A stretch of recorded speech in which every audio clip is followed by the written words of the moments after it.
Bagaimana kalau saya katakan pada Anda bahwa hampir semua yang Anda ketahui tentang penyakit Alzheimer itu tidak benar? Bagaimana jika lupa yang sering kita anggap wajar karena usia, sebenarnya adalah tanda peringatan penting yang sering terlewatkan? Di sekitar penyakit ini, beredar banyak sekali mitos, ketakutan, dan dugaan yang belum tentu benar. Sebagian di antaranya memang tidak tepat, dan sebagian lainnya justru sangat berbahaya, karena bisa menghalangi kita untuk mengenali masalah sejak dini dan mencari pertolongan. Hari ini, kita akan membahas 7 mitos paling populer dan paling menyesatkan tentang penyakit Alzheimer. Dan saya janji, setelah video ini, Anda akan melihat masalah ini dengan pandangan yang sama sekali berbeda. Dan mungkin, pengetahuan ini suatu saat nanti bisa membantu Anda, orang tua Anda, atau orang-orang terdekat Anda. Mari kita mulai. Sebelum kita membahas mitos-mitos tersebut, mari kita pahami sejenak. Sebenarnya, apa itu penyakit Alzheimer? Banyak yang mengira ini hanyalah sinonim dari usia tua atau daya ingat yang buruk. Namun bukan begitu. Penyakit Alzheimer adalah penyakit neurodegeneratif progresif. Sederhananya, ini adalah penyakit di mana sel-sel otak secara bertahap mati. Penyakit ini pertama kali dijelaskan pada tahun 1906 oleh psikiater Jerman, Alois Alzheimer, dan dinamakan sesuai namanya. Ia menemukan perubahan spesifik di otak pasiennya, plak amiloid dan serat neurofibril. Endapan protein inilah yang mengganggu komunikasi antar neuron dan akhirnya menyebabkan kematian sel-sel tersebut. Ini bukan sekadar pikun biasa karena usia tua, melainkan musuh licik yang perlahan-lahan menghapus kepribadian seseorang, ingatannya, kemampuannya, dan pada akhirnya esensi dirinya. Oleh karena itu, sangat penting untuk membedakan fakta dari fiksi. Baiklah, mari kita mulai dengan mitos yang pertama, yang mungkin paling sering kita dengar atau percayai. Mitos ini bunyinya begini, pikun atau hilangnya ingatan karena penyakit Alzheimer itu cuman bagian normal dari proses penuaan.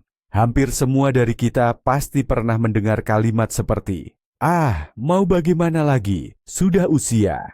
Atau, namanya juga sudah tua, saat ada kerabat lanjut usia yang mengeluh sering lupa.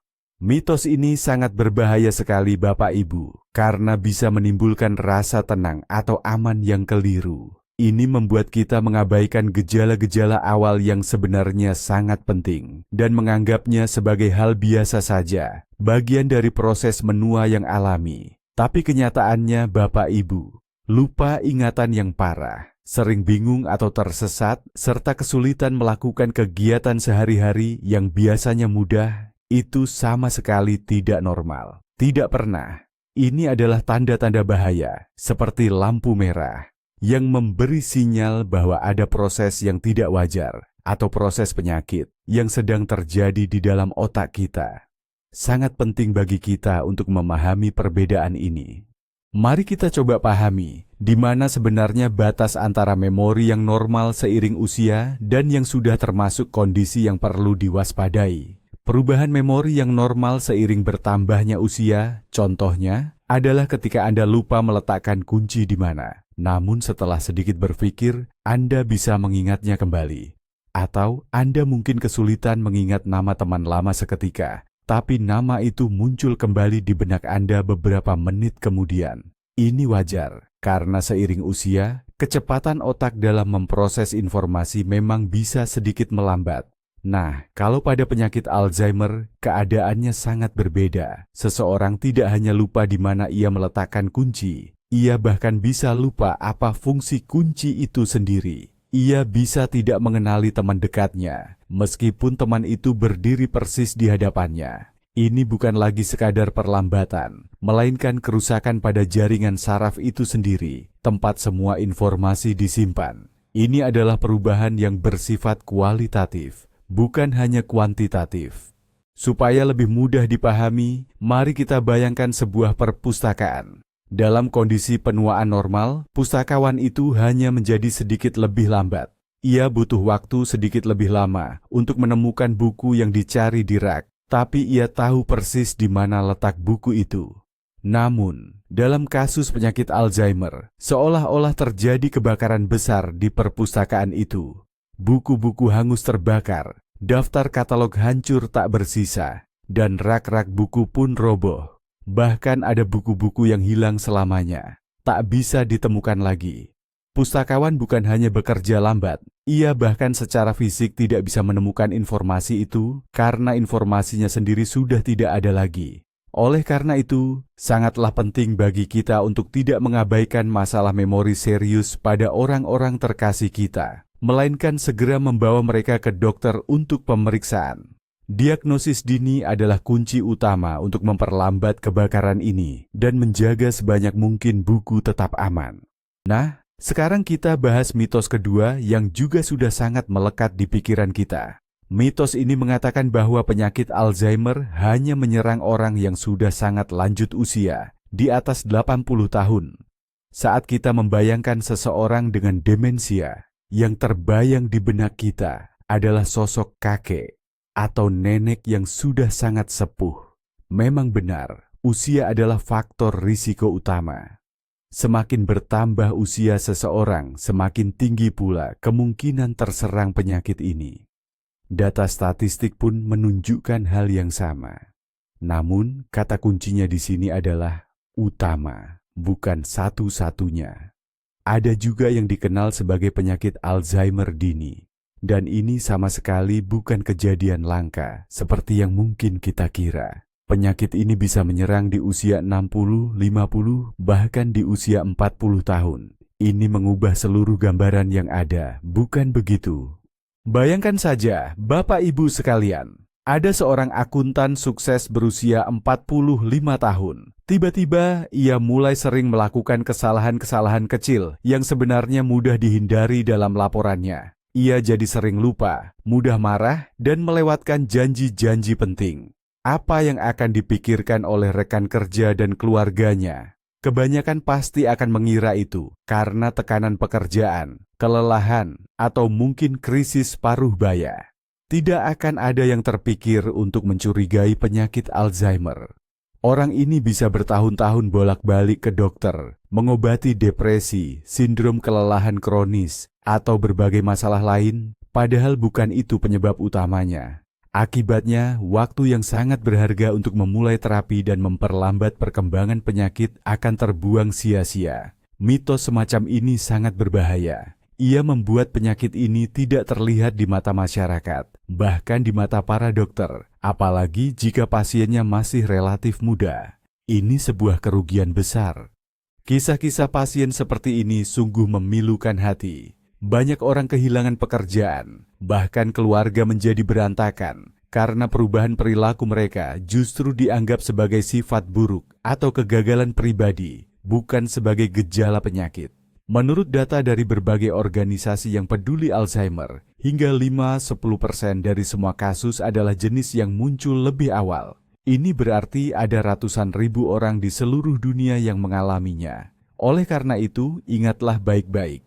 Jika Bapak Ibu atau orang terdekat yang usianya belum genap 80 tahun mulai menunjukkan masalah kognitif yang serius, jangan pernah mengabaikan kemungkinan adanya penyakit neurodegeneratif. Lebih baik kita berjaga-jaga dan segera memeriksakan diri daripada membiarkan mitos penyakit orang tua merenggut tahun-tahun kehidupan Bapak Ibu yang seharusnya masih penuh makna dan berkualitas. Nah, ini dia mitos ketiga yang sebenarnya punya kaitan erat dengan dua mitos sebelumnya. Mitosnya berbunyi, satu-satunya gejala penyakit Alzheimer itu hanyalah masalah ingatan atau pikun. Memang benar, masalah ingatan, apalagi ingatan jangka pendek, adalah ciri khas utama dari penyakit ini. Seseorang mungkin bisa mengingat dengan sangat jelas kejadian puluhan tahun lalu, tapi sama sekali lupa apa yang baru saja ia makan untuk sarapan. Nah, ini memang contoh gejala yang sangat klasik. Namun anggapan bahwa seluruh masalah penyakit ini hanya tentang lupa atau pikun saja, itu adalah penyederhanaan yang sangat besar. Penyakit Alzheimer itu sebetulnya adalah kerusakan otak yang bersifat menyeluruh dan menyerang banyak sekali fungsi-fungsi penting otak kita. Dan perlu diingat, kadang-kadang di tahap-tahap awal penyakit ini, Masalah ingatan justru bukan gejala yang paling menonjol atau paling terlihat jelas. Ini penting sekali untuk kita pahami, supaya kita tidak sampai melewatkan tanda-tanda peringatan lain yang juga patut diwaspadai.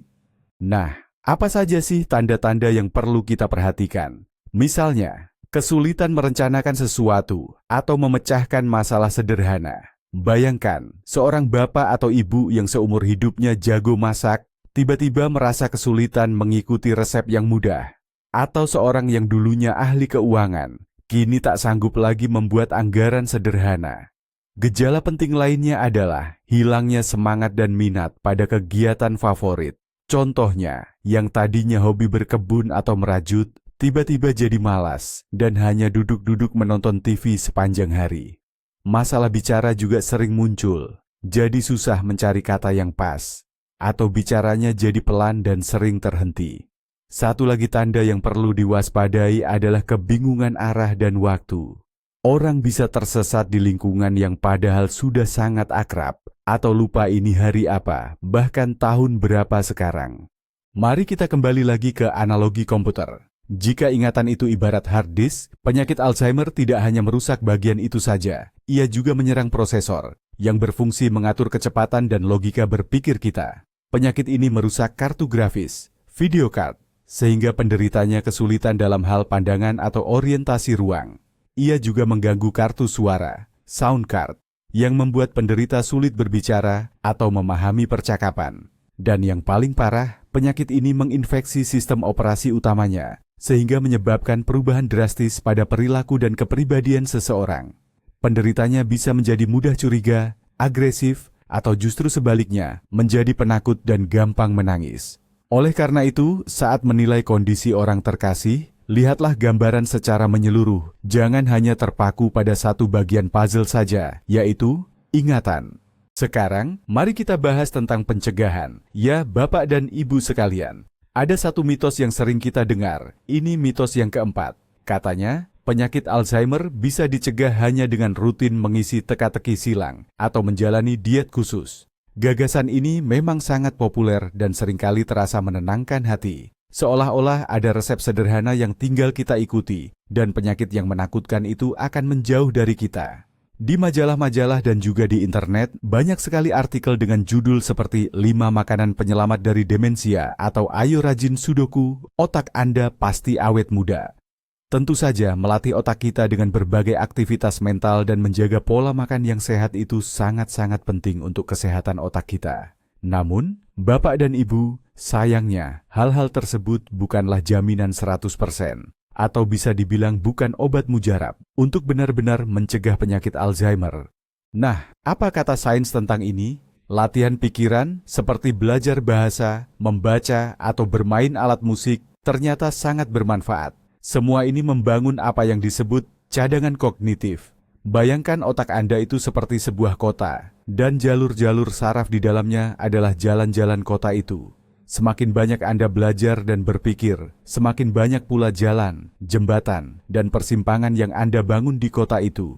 Saat penyakit Alzheimer mulai merusak beberapa jalur ini, otak Anda masih punya jalur-jalur alternatif. Jadi, gejalanya akan muncul lebih lambat, karena otak bisa mengkompensasi kerusakan yang terjadi lebih lama. Hal yang sama juga berlaku untuk gaya hidup sehat, aktivitas fisik, mengontrol tekanan darah dan kadar gula, serta diet Mediterania. Semua ini dapat mengurangi risiko. Namun ini hanya mengurangi, bukan menghilangkan sepenuhnya. Bahaya mitos ini adalah ia bisa menjerumuskan kita ke dua hal yang berlebihan. Yang pertama, seseorang jadi pasrah dan tidak melakukan apa-apa, dengan pemikiran, kalau memang sudah takdirnya, ya sudah. Atau justru sebaliknya, ia jadi terlalu cemas dan terobsesi dengan makanan sehat. Istilahnya ortoreksia, sampai panik takut makan makanan yang salah. Lalu, kalau ternyata ia atau orang terdekatnya tetap sakit, meski sudah berusaha keras, ia jadi menyalahkan diri sendiri.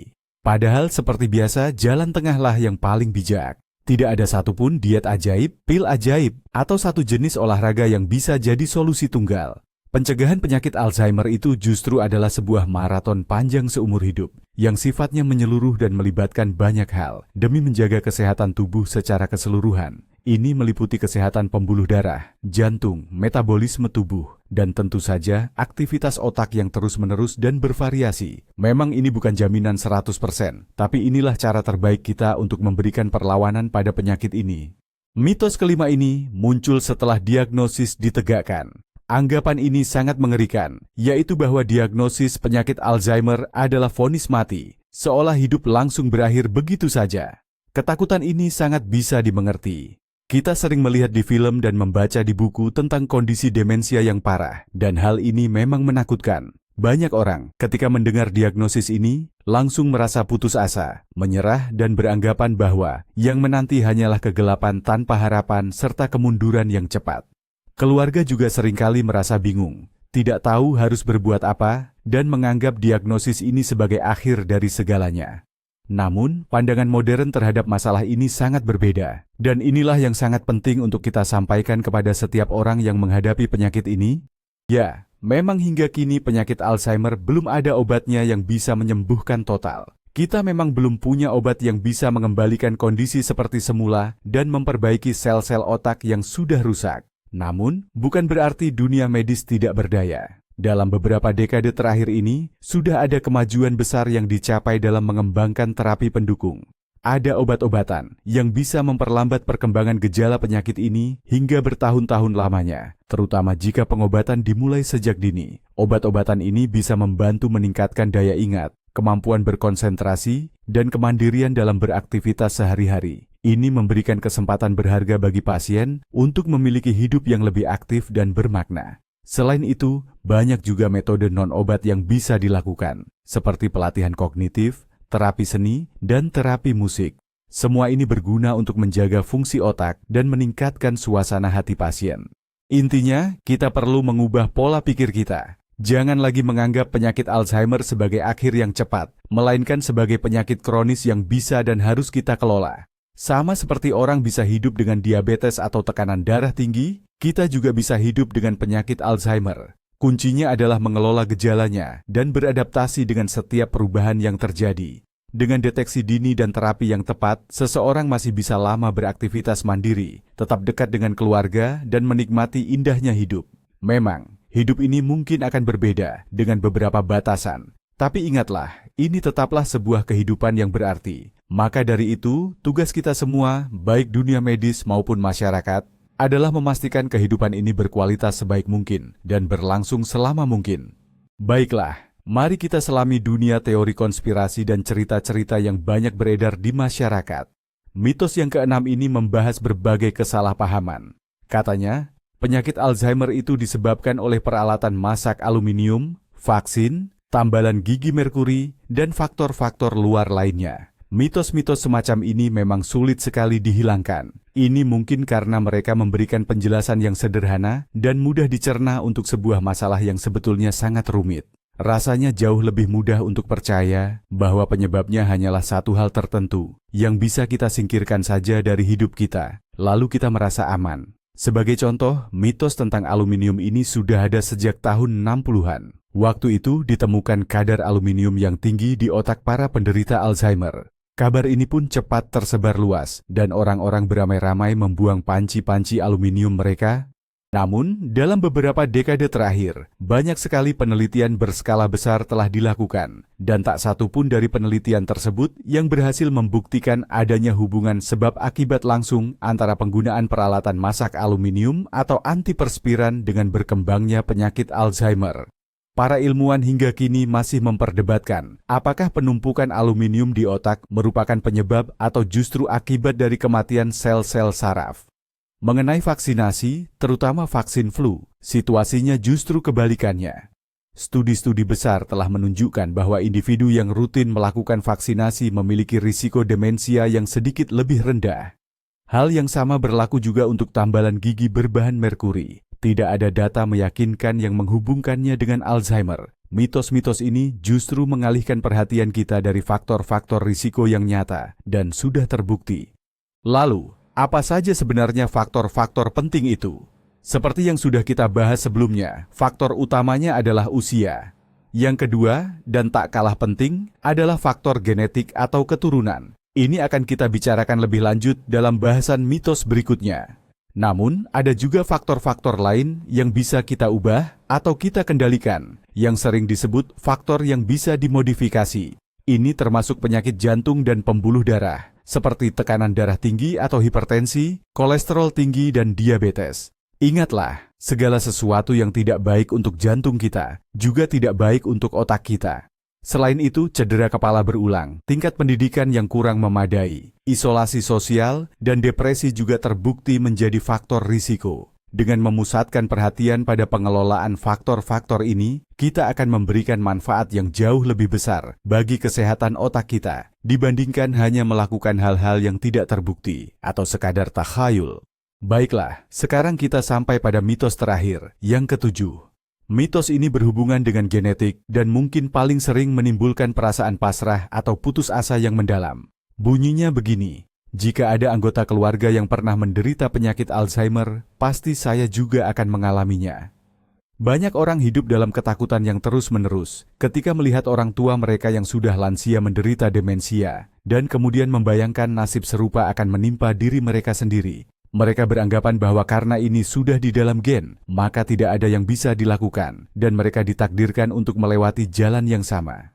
Pemikiran fatalistik tentang genetik ini menghalangi banyak orang untuk melakukan upaya pencegahan, dan justru malah mengganggu ketenangan hidup mereka. Namun, syukurlah, pada sebagian besar kasus, situasinya tidak sesederhana dan semenakutkan itu. Mari kita pahami bersama.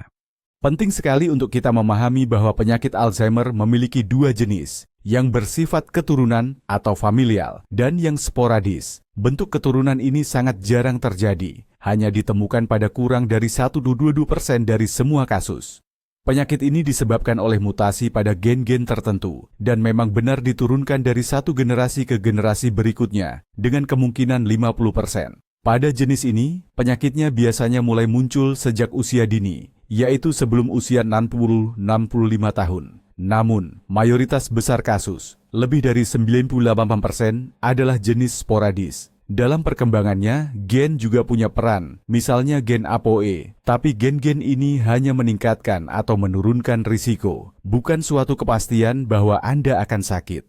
Adanya varian gen yang kurang baik, yaitu APOE4, tidak berarti Anda pasti akan menderita penyakit ini 100%. Dan sebaliknya, tidak adanya varian ini juga tidak memberikan perlindungan 100%. Ini hanyalah salah satu dari banyak faktor, di samping gaya hidup yang sudah pernah kita bicarakan sebelumnya. Baiklah, mari kita rangkum. Hari ini kita telah membongkar 7 mitos terbesar tentang penyakit Alzheimer. Kita telah memahami bahwa penyakit ini bukanlah bagian dari proses penuaan yang normal, melainkan sebuah penyakit serius, bahkan bisa muncul di usia 45 tahun, dan gejalanya bukan hanya sekadar masalah ingatan. Kita juga menyadari bahwa mengisi teka-teki silang dan menjaga pola makan itu baik, tapi bukan satu-satunya solusi, dan menerima diagnosis bukanlah akhir segalanya, melainkan awal perjuangan untuk hidup yang lebih berkualitas. Yang terpenting, kita telah membedakan faktor risiko yang benar-benar ada dari cerita menakutkan yang tidak berdasar, serta memahami bahwa faktor genetik bukanlah sebuah takdir yang tidak bisa diubah. Pengetahuan adalah kekuatan utama kita dalam melawan penyakit ini. Dengan pengetahuan, kita bisa menghilangkan rasa takut, mengenali masalah pada diri sendiri atau orang terdekat sejak dini, dan segera mencari bantuan tanpa membuang waktu yang sangat berharga. Terima kasih telah menonton video penting ini sampai selesai. Jika informasi ini dirasa bermanfaat dan membantu Anda memahami topik yang mungkin rumit ini, mohon berikan suka dan berlangganan channel ini agar tidak ketinggalan pembahasan baru. Sekarang, pertanyaan untuk Bapak Ibu. Mitos apa saja mengenai Alzheimer atau penyakit lain yang pernah Anda temui atau dengar? Silakan tulis di kolom komentar. Mari kita diskusikan bersama.